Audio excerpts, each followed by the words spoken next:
સમાચાર ઇન ભરૂચના પ્રાયોજક છે Narmada industries phase 1 GIDC near Narmada Nagar Bharuch. Narmada જિલ્લા સંકલન સમિતિની બેઠક યોજાઈ હતી, જેમાં હાજર સાંસદ મનસુખ વસાવા અને આપના ધારાસભ્ય ચૈતર વસાવા હાજર રહ્યા હતા, જેઓ કરોડોના ખર્ચ મામલે ફરી આમને સામને આવી જતા મામલો ગરમાયો હતો।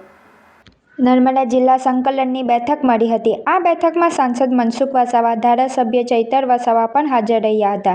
ડેડિયાપાડાના ધારાસભ્ય ચૈતર વસાવાએ બેઠકમાં હાલમાં પ્રધાનમંત્રીના કાર્યક્રમમાં કેટલો ખર્ચ કરવામાં આવ્યો તે વિશે માહિતી માંગી હતી। ચૈતર વસાવાએ કહ્યું હતું કે કરોડો રૂપિયાનો ખર્ચ આવા કાર્યક્રમોમાં કરવામાં આવે છે અને તે આદિવાસી સમાજની ગ્રાન્ટમાંથી વાપરવામાં આવ્યા છે। ધારાસભ્યએ એવું પણ કહ્યું કે 3000 રૂપિયાની ડીશ, લંચ અને ડિનરમાં જમવા માટે ખર્ચ કરવામાં આવે છે। સ્ટેજનો ખર્ચો પણ કરોડોમાં કરવામાં આવ્યો છે। કરોડોના ખર્ચ મામલે ચૈતર વસાવા અને સાંસદ મનસુખ વસાવા ફરી આમને સામને આવી જતા મામલો ગરમાયો હતો। નર્મદા જિલ્લાના લોકોના પ્રશ્નોને લઈને વિવિધ બાબતો લઈને ચર્ચાઓ થઈ છે। એમાં મનરેગા હોય, પ્રધાનમંત્રી આવાસ હોય, પાક નુકસાની બાબતે હોય, બીએલઓની કામગીરી બાબતે હોય, રોડ રસ્તા બાબતે હોય, તમામ બાબતોએ આજે એક હકારાત્મક ચર્ચાઓ થઈ છે અને સરકારશ્રીના કાર્યક્રમો ચાલે છે। આપે જોયું હશે, વિકાસ પર્વનો કાર્યક્રમ હતો, વિકાસ મહોત્સવનો કાર્યક્રમ હતો, ગૌરવ યાત્રાનો કાર્યક્રમ હતો, એકતા પરેડનો કાર્યક્રમ હતો। ત્યારે આ કાર્યક્રમ દરમિયાન અહીંના અધિકારીઓએ આ જિલ્લાના કેટલું બજેટ વાપર્યું છે એની મેં માહિતી માંગી છે। ત્યારે આજે એ માર્ગ મકાન સ્ટેટ વિભાગના જે મોદી સાહેબ છે એ પણ ઉપસ્થિત નહોતા અને માહિતી અધૂરી આપી છે। એ જ પ્રકારે તમામ શાખાઓમાંથી કરોડો રૂપિયાના ખર્ચાઓ થયા છે, પણ માહિતી આજે આપી નથી। નિવાસી કલેક્ટર સાહેબે કીધું છે કે દિન 7માં તમને બધી માહિતી પૂરી પાડીશું। સવાલ એ થાય છે, નર્મદા જિલ્લો એ દેશનો અતિ પછાત જિલ્લો છે। તમે શિક્ષણમાં પણ જોયું હશે તો નર્મદા જિલ્લો પછાત છે। છેલ્લા માર્ચ મહિનાથી સિકલ સેલ એનેમિયાના લાભાર્થીઓને હજુ ગ્રાન્ટ ન હોવાના કારણે એમને સહાય મળી નથી। અહીંયા કુંવરબાઈના મામેરામાં સહાય હજુ મળી નથી। અહીંયા કુપોષિત બાળકોના ફૂડ બિલ મંજૂર થતા નથી। અધિકારીઓ દ્વારા એવું જણાવવામાં આવે છે કે ગ્રાન્ટ નથી, અને એક બાજુ આ તમામ કાર્યક્રમોમાં 3-3000ની ડીશો અધિકારીઓને લંચમાં અને ડિનરમાં જમાડવામાં આવે છે। કરોડો રૂપિયાની ચા પીવડાવેલી છે। 48 લાખ રૂપિયાનું એક કાર્યક્રમમાં પાણીનું બિલ છે। તો આવા બુફેના બિલ લાખોમાં છે, બસોના બિલ 6-6 કરોડ રૂપિયા છે, સ્ટેજના બિલ 10-10 કરોડ રૂપિયા છે। તો જે ટ્રાઇબલના વિકાસ માટેનું બજેટ આવે છે, અધિકારીઓ એમના લાગતા વળગતાઓની એજન્સીઓને બારોબાર ટેન્ડરો આપીને કરોડો રૂપિયા ટ્રાઇબલના બજેટમાંથી વાપરી રહ્યા છે। કાર્યક્રમો સારા થાય છે, એમને અભિનંદન આપીએ છીએ, પણ કાર્યક્રમો અમે પણ કરીએ છીએ, અમને પણ ખબર છે સ્ટેજનું બિલ કેટલું હોય, પાણીનું જમણવાનું, કરોડો રૂપિયા તો ના હોય ને।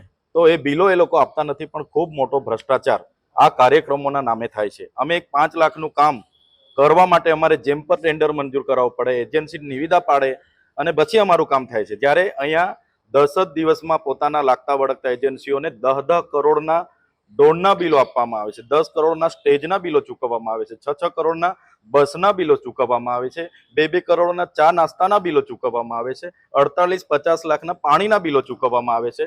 જો આ જ રીતના નર્મદા જિલ્લાનું બજેટ સરકારી કાર્યક્રમોમાં પૂરું થશે તો બાળકો માટે આપણે કુપોષણ કઈ રીતના દૂર કરીશું, સિકલ સેલ કઈ રીતના દૂર કરીશું, શાળાઓના ઓરડાઓ કઈ રીતના બનાવીશું, આંગણવાડીઓ કઈ રીતના બનાવીશું। એટલે આ બહુ ગંભીર બાબત છે। એટલે ટ્રાઇબલનું બજેટ જે સરકારી કાર્યક્રમોમાં વપરાય છે, પ્રજાના ટેક્સના દિવાળીઓ થાય છે, એનાથી અમે નારાજ છે। એક બાજુ તમે અભિનંદન પણ આપી રહ્યા છો સરકારને કાર્યક્રમો સારા કરવા બદલ, બીજી બાજુ આ બધી વાતો તો ચોક્કસપણે કહેવા માંગુ છું, જે પણ કાર્યક્રમો કયા આજ દિન સુધી કોઈ બિરસા મુંડાજીની જયંતિ નહોતા મનાવતા, વડાપ્રધાન આવ્યા એમને અમે આવકારીએ છીએ। મારી જે પ્રતિમા મેં મૂકી હતી મારી આગેવાનીમાં, એમને ફૂલ અર્પણ કર્યા છે। અમારા માટે તો ગૌરવની જ વાત છે ને, એટલે અમે અભિનંદન આપીએ છીએ।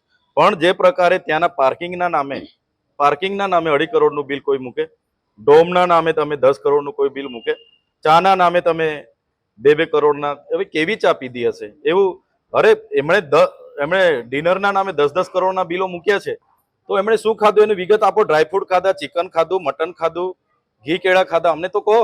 અહીંયા એક બાજુ કુપોષણના બિલો તમે મંજૂર નથી કરતા, બાળકોના ફૂડના બિલો તમે મંજૂર નથી કરતા, સ્કોલરશિપ માટે અહીંયા અમારે ધરણા કરવું પડે, ગ્રાન્ટ નથી એવી તમે વાતો કરો, અને એક બાજુ 50-50 કરોડના પ્રોગ્રામો કરો તો કઈ રીતના ચાલશે?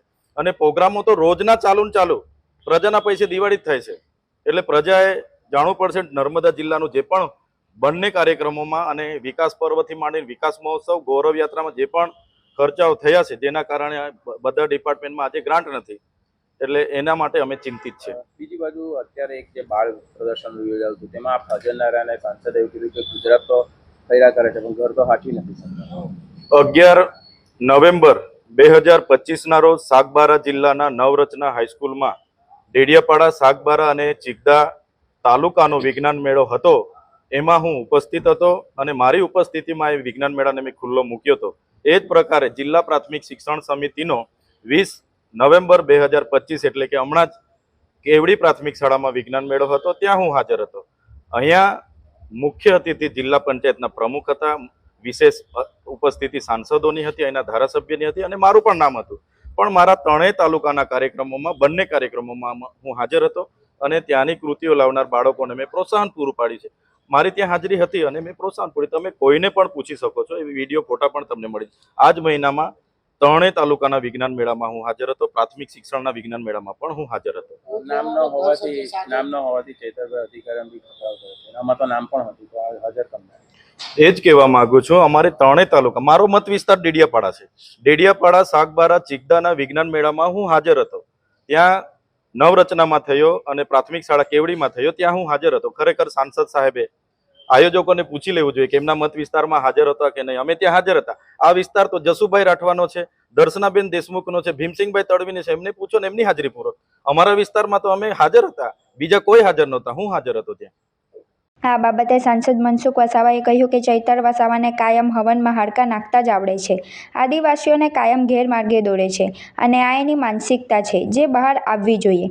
પ્રોગ્રામમાં કોઈક ચિકન મટન ખાધું નથી. દેશ પ્રધાનમંત્રી દેવ મોગરા માતાજીના દર્શન કરે અને દેશી દારૂ ચડાવવો જોઈએ. આ એની માનસિકતા જુઓ. દેશ માટે કાર્યક્રમ થયો છે તો સ્વાભાવિક છે ખર્ચ તો થવાનો જ. ચૈતર વસાવા એના કાર્યક્રમમાં સ્ટાર બેન્ડ લાવી લોકોને નચાવે એ શોભે છે એને, અને એના કાર્યક્રમમાં બહેનો ને કહે મુઠ્ઠીવાળો અને અભબ અભબ બોલો એવું બોલાવે છે. શું આ એના સંસ્કાર છે? આજે સાંસદ અને ધારાસભ્ય ફરી એકવાર આમને સામને આવ્યા અને એકબીજા પર વરસતા નર્મદાનું રાજકારણ પુનઃ ગરમાયું છે. ચૈતર વસાવા ધારાસભ્ય ડેડિયાપાડા આપણે બધા જ જાણે છે. આવા ભૂતકાળમાં જ્યારે સરકારી કાર્યક્રમો થયા છે ત્યારે હિસાબ માંગે છે. ડેડિયાપાડામાં ફોરેસ્ટ વિભાગનો કાર્યક્રમ હતો તે સમયે પણ એને હિસાબ માંગ્યો અને સરકાર આપે છે. આ વખતે પણ સ્ટેચ્યુ ઓફ યુનિટીનો પ્રધાનમંત્રીનો કાર્યક્રમ થયો અને ત્યાર પછી બિરસા મુંડા જન્મજયંતિનો ઉત્સવ ડેડિયાપાડામાં ઉજવાયો. એ કાર્યક્રમ પણ બહુ સફળ રીતના થયો, એનો પણ હિસાબ માંગ્યો. પણ મેં આજની સંકલનમાં મેં જિલ્લા વહીવટી તંત્ર અને તેમાં ખાસ કરીને જિલ્લાની પોલીસ, નર્મદા જિલ્લાની પોલીસ અને ગુજરાતની જે પોલીસ, બંને કાર્યક્રમમાં ગુજરાત ને નર્મદા જિલ્લાની પોલીસ બહુ કાર્યરત હતી, એમને હિસાબ માંગ્યો. પણ મેં જિલ્લા વહીવટી તંત્રને અભિનંદન આપ્યા બંને કાર્યક્રમ સફળ રહ્યા એના માટે. નાનાથી નર્મદા જિલ્લાને આખા ગુજરાતને જબરજસ્ત મોટું નામ મળ્યું છે. સરદાર વલ્લભભાઈ પટેલનો જન્મજયંતિનો કાર્યક્રમ આપણે સ્ટેચ્યુ ઓફ યુનિટીમાં ઉજવાયો. બિરસા મુંડા ટ્રાઇબલ યુનિવર્સિટીનો બિરસા મુંડાના જન્મજયંતિનો ઉત્સવ ડેડિયાપાડામાં ઉજવાયો અને એમાં ટ્રાઇબલ યુનિવર્સિટીમાં જબરજસ્ત મોટી ભેટ મળી છે. તો એમાં ટ્રાઇબલ વિભાગને પણ જબરજસ્ત મોટું નામ મળ્યું છે. તો આ બંને કાર્યક્રમ સફળ રહ્યા એના માટે પોલીસ ને મેં ખૂબ ખૂબ અભિનંદન આપ્યા છે. કારણ કે તમે જો આજે પોલીસે કેટલું સુંદર કામ કર્યું છે. લાખોની સંખ્યામાં લોકો આવ્યા પણ કાયદોનો વ્યવસ્થા એટલું સરસ રીતના હતી, કોઈ લોકોને તકલીફ નથી પડતી, કોઈ એવા બનાવ પણ એવા નથી બન્યા. એટલે પોલીસને પણ અભિનંદન આપ્યું અને જિલ્લા વહીવટી તંત્રને પણ અભિનંદન આપ્યું. અને આવનારા દિવસોના આનાથી નર્મદા જિલ્લાને, ગુજરાતને જબરજસ્ત મોટો ફાયદો થવાનો છે.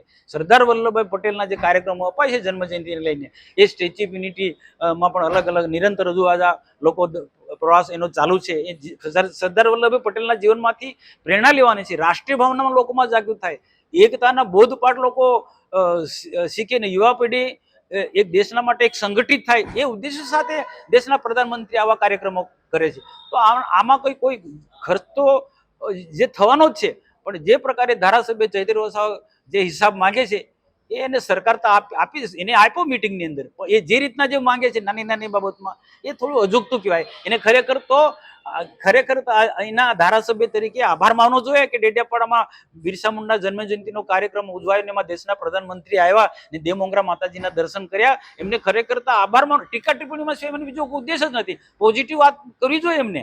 સાહેબ, જમણવારની બી વાત કરીએ, 3000ની ડીશો અને સરકારી કાર્યક્રમો કરે છે, 3000ની ડીશો, ચિકન મટન ખાધું કે શું ખાધું એ પણ આજ એની માનસિકતામાંથી બહાર આવી જોઈએ. કોઈ ચિકન મટન ખાધું નથી. જેમ દેશના પ્રધાનમંત્રી દેવમંગળ માતાના દર્શન કરે ને એને સ્ટેટમેન્ટ આપ્યું હતું કે મોદીજી દારૂ મોવડાનો દારૂ ચડાવે માતાજીને, બકરા ચડાવે, મુર્ગા ચડાવે અને પછી પ્રસાદી લઈને જાય. આ એની માનસિકતા જુઓ. પ્રૂફ આપે ભાઈ ચિકન મટન ખાધું હોય તો. ચિકન મટન અને કદાચ કોઈ અધિકારી જેને જે આખા દેશમાંથી આવ્યા હતા, કોઈ મદ્રાસમાંથી કોઈ આવ્યા હતા, કોઈ બીજા પણ કેટલાક પ્રવાસી આવ્યા, કેટલાક લોકોને પ્રાઇવેટ જગ્યાએ ગયા અને ખાધું. એની સાથે સરકારના વહીવટીતંત્રને કોઈ લેવા દેવા નહીં, પણ સરકાર તરફથી એવી કોઈ વ્યવસ્થા નથી થઈ. આ ગ્રાન્ટોમાંથી જ આ રૂપિયાની ચુકવણીઓ થઈ છે. ભાઈ બે મોટા રાષ્ટ્રીય કાર્યક્રમો થયા. સરદાર વલ્લભભાઈ પટેલનો જન્મજયંતિનો ઉત્સવ ધામધૂમથી ઉજવાયો. બિરસા મુંડા ભગવાનના જન્મજયંતિનો ઉત્સવ ડેડિયાપાડામાં ધામધૂમથી ઉજવાયો. તો એના તો પ્રધાનમંત્રી આવે છે તો ખર્ચ તો થવાનો જ છે ભાઈ. અને કેટલી જનતા આવી છે, કેટલા બધા આખા દેશના કેટલાક અલગ વિભાગના અધિકારીઓ ઉપસ્થિત રહ્યા, મંત્રીઓ પણ અહીંયા એના કાર્યક્રમને સફળ બનાવવા માટે એના પહેલા આવ્યા છે. તો એ સ્વાભાવિક છે કે ખર્ચ તો થવાનો જ છે. કાર્યક્રમો અમે પણ કર્યા છે પણ આટલો ખર્ચો નથી. હવે એમના કાર્યક્રમો ના કાર્યક્રમમાં એ તો સ્ટાર બેન્ડ લાવવાનું, લોકોને નચાવવાના, કુદાવવાના અને હબહબ કરવાનો એ ધારાસભ્ય તરીકે એને શોભે. એને નેત્રંગના એક કાર્યક્રમમાં એમ કે બહેનો મુઠ્ઠી વાળો, બધી બહેનો મુઠ્ઠી વાળો ને બધી બહેનોને મુઠ્ઠી વાળે એટલે બહેનોને છે કે કંઈક હશે, કંઈ આપવાના હશે ત્યારે કે બહેનો મુઠ્ઠી વાળો અને હબહબ કરો, હબહબ. આ એમના સંસ્કાર છે ભાઈ. આદિવાસીને કઈ દિશા તરફ આ ધારાસભ્ય લઈ જવા માંગે છે. આમ આદમી પાર્ટીના એક કાર્યક્રમમાં બીજા બધા નેતાઓ અબબો બોલે, અબબો મુઠ્ઠી વાળીને. આ સંસ્કાર છે ભાઈ. બિરસા મુંડાના જીવનમાંથી પ્રેરણા લો. બિરસા મુંડાએ તો એવું કીધું છે, પૂર્વજો અંધશ્રદ્ધા દૂર કરો, વ્યસનો દૂર કરો અને શિક્ષણ પર ભાર મૂકો તો આદિવાસીનો વિકાસ થવાનો. બિરસા મુંડામાંથી પ્રેરણા લેવી જોઈએ. ને રાજ્ય સરકાર, ભારત સરકાર, દેશના પ્રધાનમંત્રી અમે આ કામ કરી રહ્યા છીએ. દેશને વિકાસના માર્ગે લઈ જવા માંગે, આદિવાસી દેશના વિકાસમાં જોડાય એ રીતના. અને આજે નર્મદા જિલ્લામાં આજે જે બે મોટા કાર્યક્રમ થયા છે, આખા નર્મદા જિલ્લા જ નહીં, આખા ગુજરાત ને આખા દેશે એને જોયો છે, વિશ્વના લોકોએ જોયું છે આ બંને કાર્યક્રમનો. એકતા પરેડનો કાર્યક્રમ કેટલો સુંદર એકતા પરેડનો કાર્યક્રમ હતો. તો આને આ ખરેખર એમને પ્રશંસા કે આ તો કેવી નિમ્ન કક્ષાની વાત કરે છે. સર, એક બાજુ એમણે અભિનંદન પણ આપ્યા કે બિરસા મુંડાજીની પ્રતિમાને પુષ્પાંજલિ કરી, દેવમોગરાએ ગયા, સારો કાર્યક્રમ થયો. અને બીજી બાજુ આવી વાતો એનો સ્વભાવ જ છે. મેં નથી કીધું કે નેત્રંગમાં અબબો. હવે એનામાં આ જ પ્રકારના સંસ્કાર જે છે, પોઝિટિવ વાતો ક્યારેય કરતા જ નથી. આજે જે પ્રકારે રાજ્ય સરકાર ને ભારત સરકાર જે વિકાસના કામો કરી રહ્યા છે, એ વિકાસના કામોમાં ફાયદો એ બી લે છે, એમના સમર્થકો પણ લે છે. મારી પાસે પુરાવા છે. સરકારની જે યોજનાઓ છે એ કે ભાજપના લોકો એકલા થોડા લે છે, બધા જ લોકો હોય, કોંગ્રેસના હોય, આમ આદમી પાર્ટી, બીજા સરકારની સાથે ન જોડાયેલા આમ. અને દેશના પ્રધાનમંત્રી સૌનો સાથ સૌનો વિકાસ કરી, જ્ઞાતિ જાતિના ધર્મના ભેદ વગર એ માણસ કામ કરી રહ્યો છે. તો આવી ટીકા ટિપ્પણી વિરોધ પક્ષોએ બહુ કરો, વાંધો ને, અધિકાર છે. તમે હિસાબ માંગો, બધું માંગો, પણ એનું થોડુંક મર્યાદા હોય. માંસ મટન ખાધું આ બધી કઈ એનો કઈક પ્રશ્ન છે એમનો. હાય. અરે કેમ, શું થયું? તારા મોઢા પર કેમ 12 વાગ્યા છે? અરે જવા દે ને, કેટલી મહેનત કરીને મમ્મી માટે ડિનર સેટ લાવી અને મમ્મી કહે કે નકરું પ્લાસ્ટિક લઈને આવી છે, હવે એક્સચેન્જ કરાવીને સ્ટીલનું ડિનર સેટ લાવવા કહે છે. હા તો એમાં શું થયું? સ્ટીલનું લઈ આવો. અરે જવા દે ને, ક્યાંથી સ્ટીલનું લાવું? આજકાલ સ્ટીલના વાસણો ક્યાં સારા મળે છે? કાં તો એ કટાઈ જાય, ફાટી જાય, કે છેલ્લે કઈ નહીં તો વળી જાય. હવે સ્ટીલના વાસણો નહીં ફાટે, વળે કે નહીં કટાય. ભરૂચમાં સ્ટીલની કોઈ પણ વસ્તુ ખરીદવી હોય તો ભરૂચનું માત્ર એક જ સ્થળ, વર્ષોથી વિશ્વાસપાત્ર નર્મદા ઇન્ડસ્ટ્રીઝ. વાવ, આ તો બહુ હેવી અને સારી ક્વોલિટીનું સ્ટીલ લાગે છે. પણ આ બધી વસ્તુઓ પર ડિસ્કાઉન્ટ મળશે ખરું? અરે આ બધી વસ્તુ તને હોલસેલ ભાવમાં મળી જશે. ભરૂચના બધા હોટેલ્સ વાળા, કેટરિંગ વાળા બધા અહીંથી જ વાસણો ખરીદે છે. માત્ર ભરૂચમાં જ નહીં પણ વિદેશમાં પણ નર્મદા ઇન્ડસ્ટ્રીના ટ્રાયપ્લાય વાસણોની ખૂબ જ માંગ છે. એટલે જ વિદેશમાં રહેતા લોકો વાસણો ખરીદવા માટે નર્મદા ઇન્ડસ્ટ્રીને જ પસંદ કરે છે.